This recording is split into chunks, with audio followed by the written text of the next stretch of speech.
Living on Anna Maria Island in Bradenton and Lakewood Ranch sure looks like paradise online. But after living here the last 3 years, Andy and I can tell you what surprised us the most. Today we're going to break down the top 3 pros and cons of living in the area as full-time residents, not just when you're on vacation as a tourist.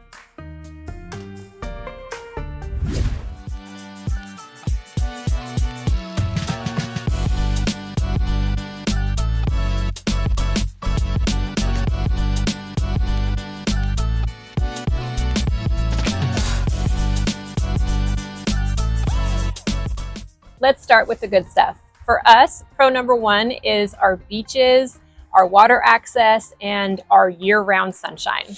Absolutely. I mean, speaking of year-round sunshine, on the intro to this video, we're on a pier at the beautiful Bradenton Riverwalk, and we were honestly starting to get a little cooked. We thought, shoot, if we don't find some shade where we are now, we might end up with a little bit of a sunburn. I don't have the most hair up there, so I turn red quick on the old bald spots. But yeah, if you talk about water access, we're currently on the Manatee River. You have the Braden River, you have our beautiful lakes, you have the intercoastal, obviously you have the Gulf. Whether you're inland at Lakewood Ranch or Bradenton or on the island, you can find some water somewhere. Yeah, and even if you live, like let's just say Lakewood Ranch to Anna Maria Island, it's a 45 minute drive to the white sand beaches. If you live in West Bradenton, you can be over the Manatee or the Cortez Causeway in 5 to 10 minutes. So yeah, you can enjoy the beaches daily. Yeah, and what comes along with the beautiful water access and the beaches is a boating lifestyle. If you are a boater, you know, this year-round sun, you're not winterizing your boat. I mean, we came from Washington State. I get a chuckle when I talk to my friends and family back there when they're winterizing their boat. We're boating year-round. We're fishing. We're going to the sandbars in the warmer months because I will say water temperature, for once you've been here for a while and you've acclimated, gets a little cold to swim in. Mind you, there's people that visit in December, you know, January, February that are still swimming, and we kind of look at them like, "Yeesh, it's a little cold out there these days." But you know, to each their own. But yeah, boating year round, fishing year round. We go to a lot of the local restaurants, have piers and marinas and parking for boats where you can cruise in there for a lunch or a dinner or appetizers, things of that nature. Yeah, and not to mention the sunsets on the beach are one of our favorites, and that's, I think, really one of the reasons that we chose our location is we can be to the beach just within minutes, and we are sunset lovers, so we spend a lot of time out on the boat catching a sunset or on the beach catching a sunset. Yeah, you can't really beat a sunset over the Gulf. I mean, it's pretty picturesque, and there's not any two that are alike, and everyone's a masterpiece. All right, pro number 2, a relaxed lifestyle and a community feel. I kind of like to call it, or you'll often hear it called, island life. It genuinely feels like a small town beach lifestyle here, and we love it. We did have to get used to businesses closing down early, and we kind of used to laugh to ourselves because we did move where, you know, the time difference was like 2 hours. And so when we moved here, we weren't quite ready to eat dinner at 8 o'clock, which was really 6 o'clock Arizona time. But if we didn't go get dinner, like if we didn't go to the grocery store or we didn't head out to a restaurant, we would miss dinner because things close down here. So you really have to get used to everyone closing down earlier, which is actually kind of cool because people love to spend time outdoors. And so who doesn't want to get off at a normal time and spend some time outdoors? And they love to spend time with their family. So we love that things close down early because that means that the people working there, the owners of the companies, are actually out spending time outdoors and with their families. Yeah, I mean, I think it boils down to a balance of work and life, right? I think because, as Brooke said, there's this lifestyle and so much to do outdoors and then enjoy. People say, hey, I'm not going to work 24/7 and be a part of that rat race. So it's a little bit slowed down. there's always a joke with contractors or builders or tradesmen, which I was a tradesman for 22 years, so this isn't a knock because I do the same thing. But if you're wondering where your ex trade is, go to the boat ramp and see if their truck's there, because there's a good chance they're going to be out there fishing, which is great. You need a little bit of balance, and we don't need to be working all the time. I love the slower paced lifestyle here. It's not as busy as Miami or Tampa. It's just everybody is just kind of in a vibe, and we really felt like we fit in. Like this time in our lives, our kids are a little bit older, and we just really wanted that slower paced life. Yes, and on the topic of lifestyle and a slower pace or a quicker pace, there's got to be an understanding that kind of where you're at in this area will vary as far as the hustle and bustle. You know, the island, any of your barrier islands, whether, you know, Anna Maria Island or Longboat Key, or you get, you know, farther south, there's island life, and there's more tourist driven activities. Everybody's in a good mood, they're on vacation, and you're just taking it as it comes as far as timelines. You move inland to Bradenton, you know, you're going to have Bradenton tends to have a little bit of a retirement community, but there's also a lot of working folk in Bradenton, and there's a little bit more commerce, and there's a little bit more hustle and bustle. Bradenton, you know, is connected to Cortez, which is a fishing community. If you ever are in the area, you definitely got to visit it. It's very cool. A lot of fun restaurants, but a little bit more laid back fishing community with a lot of commercial fishermen in there. And then you get out east into Lakewood Ranch. The tourism, there's still tourism in Lakewood Ranch to an extent, but it falls off, and it's more of your younger families or retirees and golf communities, and commerce and hustle and bustle there too. Pro number 3 for us is the easy access to airports. You can be to the Sarasota airport from Anna Maria Island or Bradenton in about 20 minutes, and to the Tampa airport in about 50 to an hour and 15 minutes.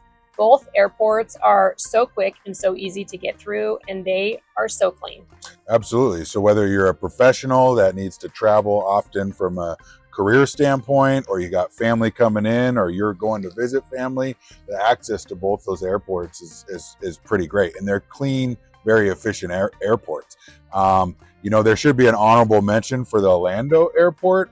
We've personally never done it, but we've had associates and folks that we know that say sometimes the rates are better in Orlando, and they'll fly out of Orlando depending on the destination. And it's about a 2.5 hour drive if you don't hit any traffic there too. So yeah, that was our 3 pro tips of why we chose Bradenton, Anna Maria Island, Lakewood Ranch area. Absolutely. All right, we switched locations here for our 3 cons because we're chasing shade. That last location started to get a little bit sunny. We're still on the beautiful Bradenton Riverwalk. So here we are at our new location. For con number 1, seasonal traffic and congestion. It gets a little busy here in the wintertime and during our season. Sometimes restaurant waits will be a little bit longer than normal. I shouldn't say a little. You're going to be waiting. You're going to be waiting. There's times where we take our family out to a restaurant when they're visiting here, when they're visiting us, and we go to a restaurant and it's a 2-hour wait. It's typically not like that during the off season, but yeah, it gets a little crazy here during the tourist and the months when the snowbirds are here. Parking spots are a little bit harder to find, but the good news is everybody's visiting here because it's cold where they're from, so they are happy to be here, and it's actually a joy to have visitors and snowbirds here. Yeah, so you get restaurant traffic, you get road traffic, highway traffic. Pro tip, I'm going to go on a little bit of a tangent here. Florida, when you're on the freeway, the left lane is a true passing lane.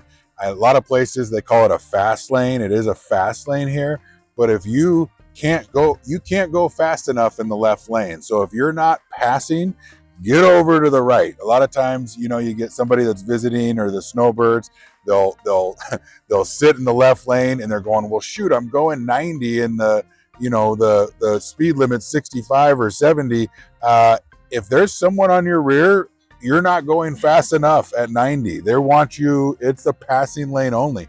I've actually had police officers, I've seen police officers, flash somebody that's going 90 in the left lane because they're not getting out of the way and they want to go past them. So slight pro tip there when it comes to traffic and freeway travel. Yeah, it's called the fast lane for a reason. It's called the fast lane for a reason. As a local, you definitely learn those back streets pretty quick. And Oh, yeah. I would say you really just learn when to leave your house and when not, when to go onto the island and when to leave the island to avoid that traffic. Yeah, and as far as those back streets go and getting around the congestion and the main roadways, that is a tip you are not going to get here because we like our alternate routes, and if we air that out on the internet, we'll probably get a lot of nasty grams from locals here that we let out their hidden gem of back roads and alternate routes. So you will not be getting that from us. You can learn them yourself. Yeah, right. Our con number 2 is the summer heat and the humidity. We are actually from Arizona. I know we keep saying that, but it is hot in Arizona. It's hot, but it's also humid here. So you're hot and you're sweating, but everyone's sweating.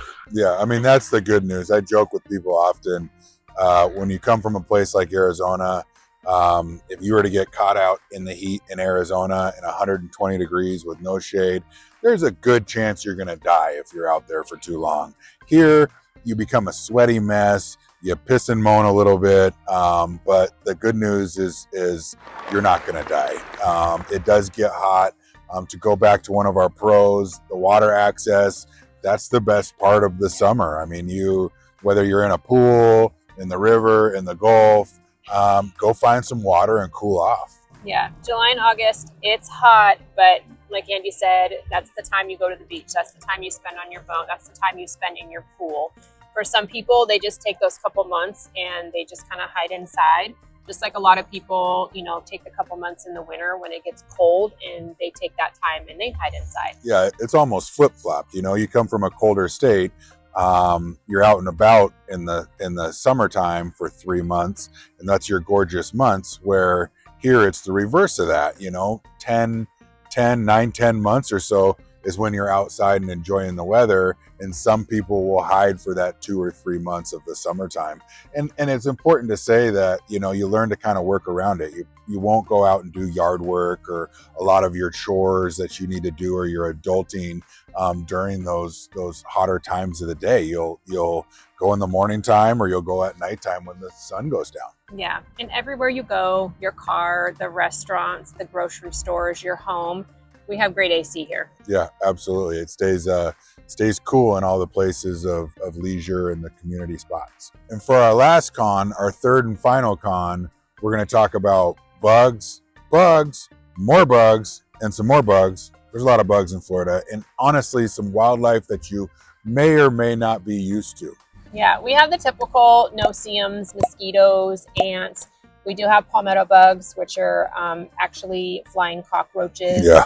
You're definitely going to see one or two of those in your house. No-see-ums, for the most part, they typically come out in the morning and the evening. During the more humid months, they can get pretty nasty at times.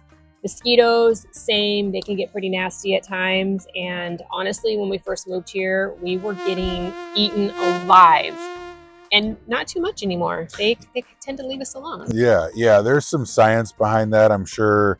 I mean, if we were better information givers, we probably would have Googled that and figured it out on what the science is behind it. But when I did do some research, something along the lines of your histamines build or your histamines go down, and the bite itself doesn't affect you as much. So what we found over the last couple of years, like Brooke said, you get big welts, the bites, they itch a day or two later. Now you get bit, you're like, shoot, I got bit. But after about an hour or two of that itch kind of falls off, and it really doesn't bother you as much. And that's been a consensus with our whole family, our son and our daughter and us. We've just kind of noticed that it's just not as drastic as it was. Yeah, we made our presence 3 years here, and the mosquitoes leave us alone. Yeah. We also have little ants that you'll find in your house. And honestly, we live in Florida. It's humid. The ants go after water, and there's different ways you'll find to treat those.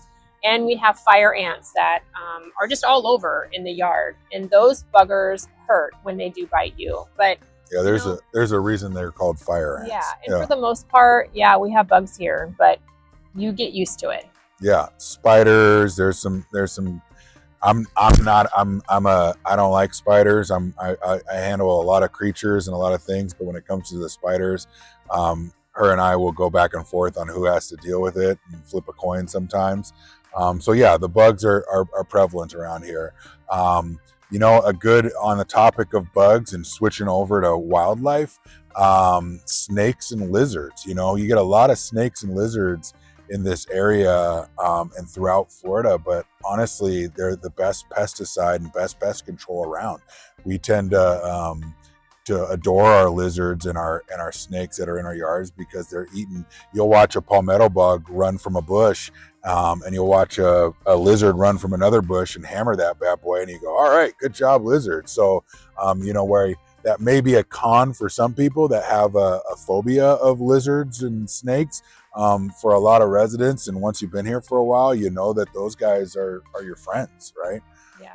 There's pest control companies that can spray around your home. So if you don't want those critters or bugs in your home, you can definitely get on a routine spray. Yeah, and there's you know, there's a lot of mammals. There's possums and raccoons, which I think the possums and raccoons are cute. So you'll see little foxes run around. There is rats that hang out in the palm trees, or if you're close to a water access or a water area like the river or the Gulf, and you got riprap or bulkheads, the rats tend to live in the riprap and in the mangroves. So you'll see things like that, but they don't bother you. I mean, they're just part of the nature and part of what's going on here in Florida. But if you're from an area that's not used to the animals and the bugs, it might be a con for you right out of the gates. But I assure you, you'll get very used to it quickly. If you're researching where to live, Anna Maria Island, Bradenton, Lakewood Ranch, we can help narrow that down and find the area that's going to fit your lifestyle. Absolutely. And as always, if you enjoy this content and are looking forward to some more videos like this that'll help teach about the area, please subscribe, like, comment, do all that good stuff, because we love the engagement. And our contact information is readily available. So if you have any questions, feel free to reach out at any time.